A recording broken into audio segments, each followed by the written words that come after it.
Olá, hoje o assunto é Revolução Puritana. Não só ela, mas também Guerra Civil, restauração da dinastia Stuart e, por último, Revolução Gloriosa.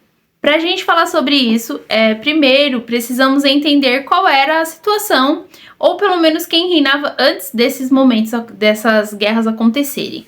A gente pode falar do Henrique VIII, né? Esse rei, ele reinou com a dinastia Tudor. Na dinastia Tudor, você tem o rei Henrique VIII casado com Catarina de Aragão. Catarina de Aragão deu apenas uma filha para o rei, uma filha mulher, mas o rei estava infeliz com isso, ele queria herdeiros homens. Logo, ele vai pedir para a Igreja Católica rever aquele casamento, já que talvez o problema fosse sua esposa. A Igreja Católica nega que o rei se divorcie da Catarina de Aragão e ele tem a ideia de fundar a sua própria igreja, a Igreja Anglicana, dando início ao anglicanismo. E aí você tem o rei se divorcia da Catarina de Aragão, sua filha Maria perde os direitos de herdar o trono e ele se casa com Ana Bolena.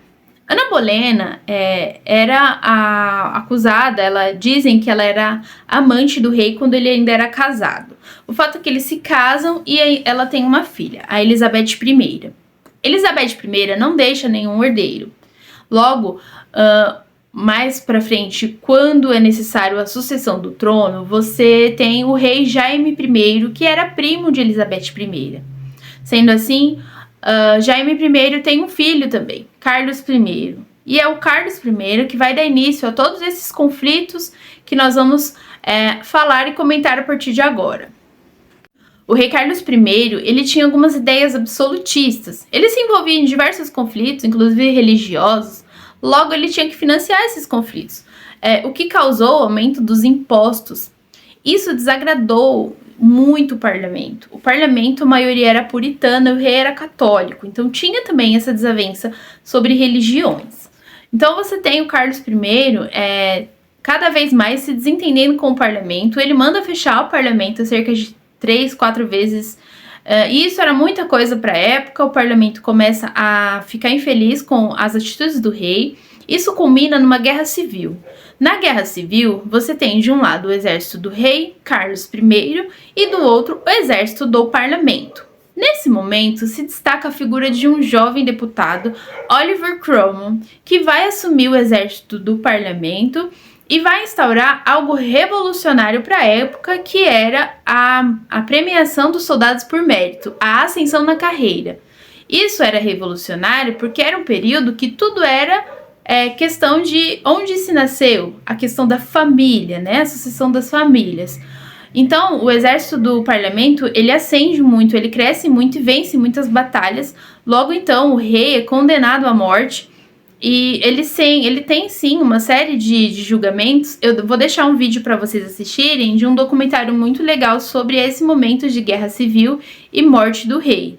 Lá você vai ver alguns comentários de historiadores, né, que são de lá, provavelmente, e eles vão comentar esse momento. Eu recomendo que você assista. Seguindo aqui, nós temos então o rei, ele morre, né, ele acaba encerrando aí um período da dinastia Stuart. Então, nós temos a República do Oliver Cromwell. A República do Oliver Cromwell é um momento que o Oliver Cromwell ele tem muita ascensão e ele fica muito poderoso. Ele se autoproclama Lorde Protetor. Só que ele tem, sim, algumas medidas ditatoriais, porém, com a figura do Oliver Cromwell, por ser puritano, ele começa a ter ascensão principalmente por conta dos atos de navegação.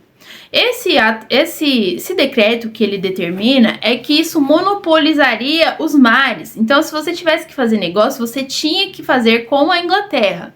Isso faz com que a Inglaterra se torne gigante dos mares, também por conta da Revolução Industrial que já estava acontecendo e estava cada vez mais ascendendo. Então, quando o Oliver Cromwell ele fica no poder, ele se autoproclama e ele deixa o seu cargo vitalício, ficando os seus sucessores, seus filhos. Quando o Oliver Cromwell morre, você tem o Ricardo Cromwell. Ele assume, só que ele não é tão poderoso, ele não dá conta, né, de rever questões com o parlamento e eles encerram a República do Oliver Cromwell, porque o Ricardo não consegue, né, executar como o seu pai.